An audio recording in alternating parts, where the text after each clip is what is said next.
Hi guys, this is Sarah Elena. Welcome to the channel. If this is your first video, we help people move to Costa Rica. So if you want more information on moving to Costa Rica, then you can definitely find it on the rest of the channel. And you know, anything related to relocation, we'll have links in the description below. But today I'm very excited. So one of my favorite things, I say this in every interview video, is I really love getting to get to know other people, talking to them about their projects, the things that they're doing here in the country, because I feel like everyone really does have a very unique story and they're always doing something really cool. So here I am at Hermosa Point up here in Playa Hermosa, and we're going to be talking about the things that they've done here with the property. But here we got Lori and Tim, and they've done some really amazing things with this property, and I'm excited to show you guys around and see what it looks like. So coming up here, very peaceful, and also there's a lot of Playa Hermosas in Costa Rica. So when I do mention Playa Hermosa, it is the one that is located near Jaco on the Central Pacific. And so make sure that you definitely check that on a map, because there's, I think, like 5 Playa Hermosas. There's a lot of them. So we are in the one in the Central Pacific in Jaco, and I live in this neighborhood area. It's very peaceful, very relaxing, and it's really impressive what they've done with their surroundings. So Tim's been up here for a long time. Hadn't passed him in the neighborhood until, you know, me coming up here. That's the one thing I do love, is you can always meet new people, even when you're in a small town. And then Lori, you guys came in a little bit later, and yes, you guys are here, you know, occasionally, yes, seasonally. Yes. And so, yeah, maybe, well, whoever wants to kind of talk about what you guys have done up here and what you guys have been up to. Okay, I'll give it a shot. We bought this place in 2018. Originally, it was a 5-bedroom, 2-bath, and it had a garage and a carport. And what we did is we took the garage and we turned it into 3 suites. We call them the Jungle Suites. And they all have their own bathrooms, ensuite bathrooms. And then we also added a couple platforms. We have a yoga platform that we put in, and the dining platform that we're sitting at now. Also, we renovated the 2 villas. I'd love to know, so obviously, well, for you guys watching, they have kind of set this up as like, it could be for retreats, families who want to come rent it out. So maybe would you guys tell me a little bit more about like kind of what type of demographic of guests usually come to the property, and then if you'd be willing to kind of talk about the remodeling process, because there might be some other people thinking about remodeling a property versus building new, because I would be interested to hear more about that too. But I guess if anyone is interested, I'd love to hear kind of the demographic of guests that you guys do get here. Well, regarding the demographics, we seem to get large groups, a lot of family reunions, family gatherings that will come from several different countries at one time, and they'll meet here. We do get from the States yoga retreats that will come, and they'll get their clients from all over to come. But they leave this place saying it's magical and wonderful and unique, and that makes us feel great that they're having a wonderful experience here, and they rebook another retreat afterwards. So that's what's really nice too. So you know, it's quiet up here, and it just to get on the platforms and watch the animals come out in the evening, it just gives them a unique experience at the same time. And being close to Jaco and all the activities that you can do at the same time, you can still go down the hill and still go and go to the island and go snorkeling, still take ATV rides, you know, all that, monkey tours and whatever else is provided. So yeah, you feel remote being up here, but you're still like an hour and 45, hour and 50 minutes from the airport. That's you're true. Still close to Manuel Antonio National Park. Playa Hermosa Beach, which has great, you know, known for its surfing. Right. Jaco, which has all the activities and everything else that you could need there. Yes. So, I mean, you can still dine in the evening and still go to surf school during the day and enjoy everything that Jaco offers at the same time. Absolutely. It's not remote. Yeah, it feels remote. But yeah. It's not. Yeah, and I know a lot of people like that. Coming to Costa Rica, they want an experience where they see monkeys or just get to enjoy in peace, you know, and be in the wildlife. I know I asked you this the last time I was here. So for a family gathering, or, you know, for, let's say, if there was someone who hosted the individual retreat, how many guests does the property hold in total? Up to 23 beds, yeah. So, and our beds can either be together for families, king-size beds, or taken apart in twins. So you can have, you know, up to 23 people. I love that. So that's cool. Yeah. So that makes it nice. And We also offer chefs. We have a chef kitchen, so chefs will come and prepare, you know, nice large meals, and so we have the facilities to do that also. And then Tim, you were originally here. So wait, so how long ago did you guys buy the property? Maybe like, why did you pick it? And then is what you're doing now with it your original vision that you guys had for the property? No, actually, we started out buying, there's a lot in front of the property that we're sitting at now, and we bought that in 2017. Our original plan was to build 3 different bungalows on that, and one thing led to another. COVID happened, and some of the properties in the area came available for sale. We kind of compared that to the cost of building versus just buying something that existed. And that's how we ended up buying this particular property. But originally it was three guys, my brother and my brother's best friend from college, and we were just going to live here ourselves. And we started inviting friends and family, and everybody kept telling us, you know, you guys really need to start sharing this with other people.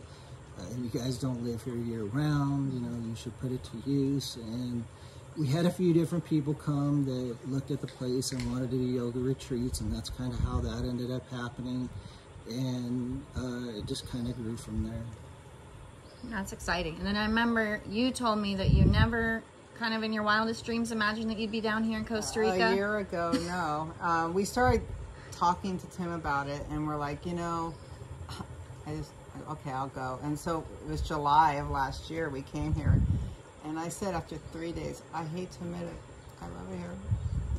I don't want to say I love it. I want to say, no, I don't want to do all this and commit to way out here in the, you know, Central America to have to come and enjoy it. But it's so gorgeous. We did it. So we bought it in September, and I'm so thrilled. Every time we come here, I can't believe that we get to share in this. Yeah, I think you guys hit the jackpot with this place for sure. Yeah. It's just a wonderful, unique place. The interesting thing is if you go back probably, I don't know, 15 years, I talked about Costa Rica for a long time. And Brian and Lori used to help me run my business back in the States. I had a wrestling program on Arizona State University's campus, and so they've known me forever, and they heard me talk about it. And then the fact that they're finally here is exciting for me as well, because now they get to see what I've been talking about forever. So. I remember him showing me pictures of them building this platform, and I'm like, he goes, look at it, and I'm like, oh, okay, that's wonderful, Tim. You built your platform. Yeah, anybody that knows anything about Costa Rica, things move very slowly here, and it's very difficult to get materials up on top of a mountain. There was many times that the driver from, say, El Lagar or one of the ferreterias in town would call me at the bottom of the hill and say, you're going to have to come down and get this load. So we ended up investing in a trailer because we had to move our stuff up the hill because they were worried about the wear and tear on their engine, their brakes, and many different things. So it was a challenge for sure. Oh yeah, that's not a small hill. Actually, I got stuck behind someone real slow going back down from last week. I was like, I actually stopped and waited for him to keep going so that I could not be on my brakes so much. Right. So I was like, man, this guy's moving slow. It's a steep hill. It is. So the remodeling process, what are maybe some of the big, was this the first time you ever remodeled something here in Costa Rica? Yeah, I had a home in Opera Salvaje. I mean, we did little things to that. Nothing that was like a major overhaul, but it was sort of learning on the job. I mean, I didn't really have anybody telling me how to do it or where to go. A lot of it was trial and error. For example, I mean, trying to find teak wood. You can't just go buy that at El Lagar. You have to find someone that can basically cut it down from a farm. You know, you give them the specifications, and then they end up, you know, giving you the measurements or the dimensions that you asked for. Yeah, okay. Exactly. Knowing what you know now, would you do it again? How's the experience been overall? I'm sure it's had its challenges. Yeah, I mean, I would do it again because I see what this place has become. But it took probably about 2 years, and I probably could have got it done a lot quicker. The issue was I was still tied to my job in the United States, and I had to go back and forth, and I would spend like 6 weeks here, 6 weeks in the U.S., 6 weeks here. A lot of times I had to call in orders over the phone, so I had to have a good network in place. A lot of videos being sent to me when I wasn't here, so I could kind of stay on top of what was going on. But I would definitely recommend that someone move here, rent, and do the renovations where they can be here full time. It would make it a lot smoother, for sure. Yeah, absolutely. Or even, yeah, building a house or anything that you're going to do. I would definitely suggest being here as you're doing that, because it's the finer details, you know, those are important. Yeah. That's what I've noticed. You do have to keep accountability on people because they may not show up, and then you just assume that they are showing up. And have you had someone down here, like a kind of a good, like maybe while you weren't here, did you have a good trusted person that you felt? Yeah, we had a former employee of the original owner of the home. He was here probably, I want to say 5 or 6 years before I met him, and it was recommended that we kept him on the, taking care of the place. His name was Luis, and he did a really good job. I mean, he has a construction background, and I had to hire additional people. I had to hire like a metalwork guy, a welder. I had to hire a well company to actually redo the well. We had to hire people that did woodwork. We had to hire a pool company. It's pretty much the same as building a home from scratch, especially when you're trying to match everything the same. For example, the public bathroom over there, that was just a solid wall, and we ended up trying to make it look exactly like the original home, and it was pretty difficult to find the rock. I had to go to I don't know, 5 or 6 places before I found the similar materials. So that's a challenging part. And so I guess, you said that you use a lot of referrals. I always tell people that it's really important of getting to know people and networking, because it does make your life here a lot easier. It's like taking shortcuts sometimes. How has your been experiencing? Do you also feel that that's been important to you during this process, or just with your process in general being here in Costa Rica? Well, what I would recommend to start off any project, anything that you're going to do, you have to have a good attorney. And that's the number one thing you have to have. Anything that you do, you have to make sure that your attorney knows the area, knows, how to get the paperwork done. You got a lot of different things that you have to handle. You got to go to the municipality.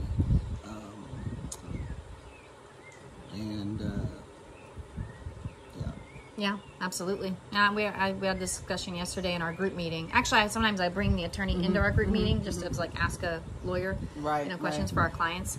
And we had a whole list of just other things that attorneys are used for that people from North America or other countries wouldn't really think that they are, like the car purchase or just everything. Exactly. Where do you put your car into a corporation? People would never even think of something like that. So it's so important to have a good attorney. Yeah, absolutely. And what do you guys see for the future here? Are all the projects done? I guess, how does it feel?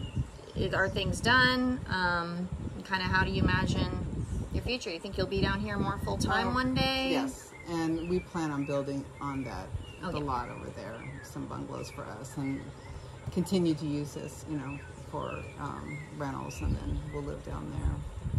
So, as far as we know. Yeah. Well, yeah, you never know what the future holds, but that's our goal. And then where were you originally from again? I'm originally from California, but I'm Arizona where, Okay. And then where were you originally from again? I'm from Arizona. Arizona, Born and raised.